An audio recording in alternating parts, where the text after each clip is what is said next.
Dans la ville de Yaoundé, on ne fait pas plus de 5 mètres au centre-ville et dans certains lieux stratégiques sans apercevoir un point de gamelles garnies proposé à des passants. La variété de leurs contenants permet de constater qu'une part belle est faite aux fruits de saison.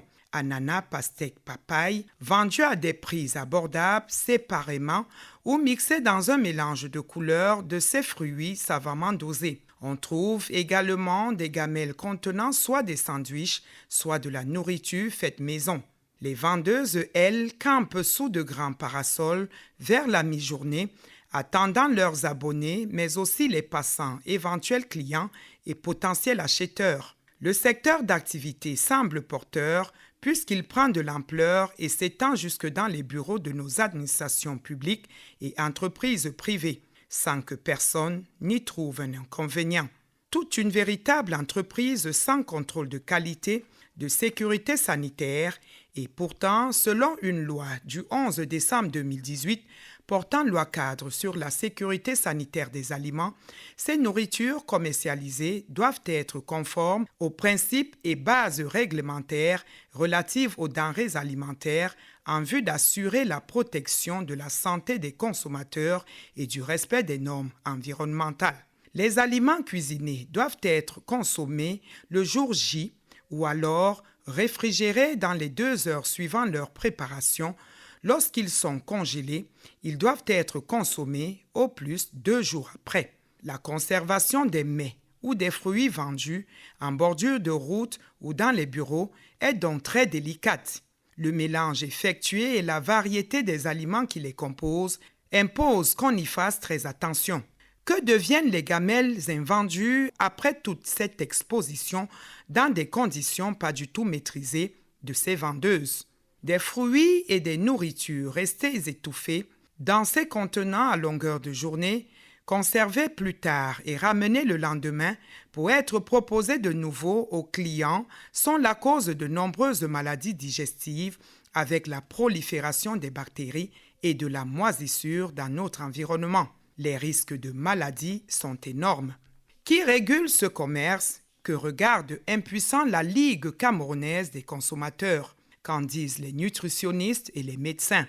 Nous questionnons cette activité et interpellons avant qu'il ne soit trop tard, parce qu'il vaut mieux tard que jamais. Madame Émilie Kabiwa, vous êtes nutritionniste à l'hôpital gynéco-obstétrique de Yaoundé. C'est bien ça, madame. Vous avez accepté notre invitation, nous vous en remercions. Merci, madame. Alors, vous venez de nous écouter dans la chronique.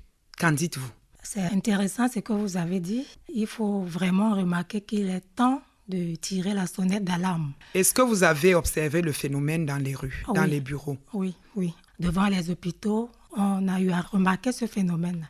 Et qu'est-ce qui est fait? Vous regardez impuissamment, sans pouvoir réagir? C'est vrai qu'on essaye de sensibiliser le maximum de personnes autant que c'est possible pendant des séminaires, pendant des causeries éducatives que nous avons avec des groupes et des associations.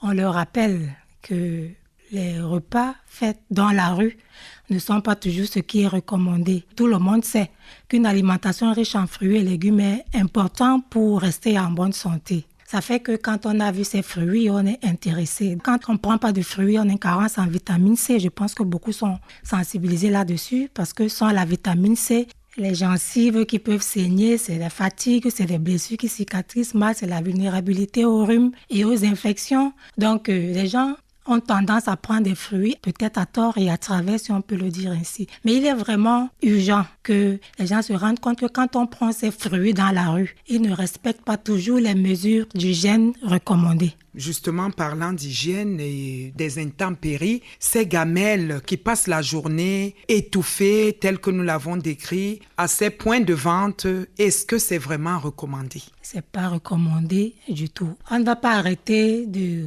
rappeler aux usagers qu'il est important quand on a acheté des fruits de prendre la peine de les laver à grande eau, de rincer, même quand ce sont des fruits qu'il faut éplucher. Déjà que la plupart de ces gamelles ont ce qu'on appelle le bisphénol A, qui peut contaminer ces fruits, surtout les fruits ou alors des aliments qui chauffent. Parce que la matière de ces gamelles contaminant le fruit ou les aliments peuvent favoriser les allergies et les maladies cardiovasculaires, le surpoids et même le cancer. Il est important qu'on sensibilise ces personnes qui vendent parce que des fois, on ne sait pas dans quelle eau ils ont lavé. On ne sait pas les mesures d'hygiène qu'ils ont eu à prendre pour manipuler ces fruits. Et on a eu à trouver beaucoup de problèmes d'intoxication suite à la consommation de ces fruits ou ces aliments. Ces personnes viennent également à l'hôpital, vous l'avez dit. Oui. Comment vous les accueillez là-bas? Il y en a certainement parmi vous qui achètent ces gamelles de fruits. Même le personnel de l'hôpital, des fois, on a envie de manger quelque chose, on n'a pas trop le choix. Et surtout des personnes qui font le régime parce qu'on leur recommande de prendre des fruits. Il y en a qui ne font pas attention. Après, c'est des intoxications alimentaires, les malaises, on a des cas comme ça. Donc, comme je dis, on fait ce qu'on peut pour sensibiliser le maximum de personnes. Et aussi, il serait temps vraiment qu'on informe ces personnes qui vendent. C'est vrai que ce n'est pas toujours évident, mais il serait temps que ces personnes soient informés de ce qu'ils doivent prendre des dispositions pour respecter les mesures d'hygiène par rapport à ce qu'ils proposent aux usagers. Quel est le regard que vous avez sur ce commerce-là? Vous, en tant que nutritionniste, vous avez été interpellé dans la chronique. Je ne sais pas si je suis la personne indiquée pour dire qu'il faut arrêter ou il faut continuer, mais je pense que c'est des personnes qui vont vers ces vendeurs qui doivent prendre des dispositions, qui doivent être sensibilisés de ce qu'ils achètent, c'est à leur risque et péril. Parce qu'on n'a pas de garantie sur la qualité de ce qu'ils consomment. C'est votre avis que nous voulons requérir. Nutritionniste de votre État, est-ce que ce commerce devrait prospérer? C'est un risque pour la santé des usagers. Et il serait vraiment important que ce soit régulé, qu'on forme des personnes qui font dans ce commerce, qu'on leur apprenne à nettoyer les fruits qu'ils proposent. Et vous avez dans votre chronique signalé le fait qu'il y a souvent des restes. Normalement, on ne devrait pas consommer le fruit qui a été déjà épluché. Vous êtes sans ignorer que le commerçant n'aime pas perdre. Oh, c'est vrai. Et c'est tout ce risque-là que nous décrions. Donc, il est important que les usagers prennent des dispositions pour faire attention à ces aliments qu'ils achètent comme ça, tout venant. Est-ce qu'il n'existe pas un regroupement des nutritionnistes pour que quelque chose soit fait? Une pétition ou je ne sais quoi d'autre? Peut-être qu'on devrait y penser enfin, parce qu'on a des associations pour sensibiliser par rapport à la consommation de tout ce qui se fait à tort et à travers. Puisque nous vous avons dans ce studio, vous êtes nutritionniste, dites-nous comment est-ce que les fruits précisément se mangent? À quel moment de la journée, de quelle façon ça devrait se manger? Et je disais tantôt que les fruits, c'est beaucoup de vitamine C. Nous avons besoin d'en avoir tous les jours. C'est recommandé le matin, au petit déjeuner. C'est avant le repas et non après. Les fruits ne se prennent pas en dessert parce que les fruits sont faits à 80-90% de liquide. On ne boit pas après avoir mangé, donc on ne prend pas les fruits après avoir mangé. Pour bénéficier des nutriments contenus dans ces fruits, il est important de les prendre toujours avant le repas. En soirée, il y a des personnes qui prennent des fruits et qui disent ne pas bien dormir. On accuse la vitamine C, mais en réalité, c'est souvent un problème de digestion. Le bon moment pour prendre des fruits, c'est le matin à cause de la vitamine C qu'on absorbe mieux et avant les repas. Si vous était donné de passer un message ou de donner un conseil à ces personnes qui font dans ce commerce, qu'est-ce que vous leur diriez? Il serait bien que ces personnes soient conscientes du fait qu'ils peuvent être responsables de la santé des consommateurs, qu'ils prennent des dispositions pour respecter les mesures d'hygiène. Il y a des brosses pour laver des fruits.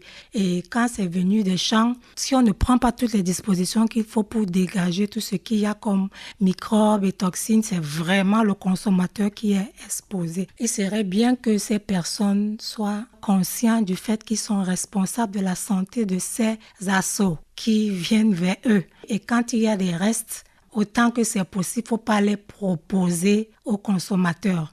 C'est nocif, c'est un poison pour la santé. Est-ce que l'état de santé du vendeur même n'est pas à regarder? On a parlé souvent de certificat médical. Qu'en est-il? C'est dommage parce que généralement, les certificats médicaux sont signés sans vraiment un examen qui l'accompagne.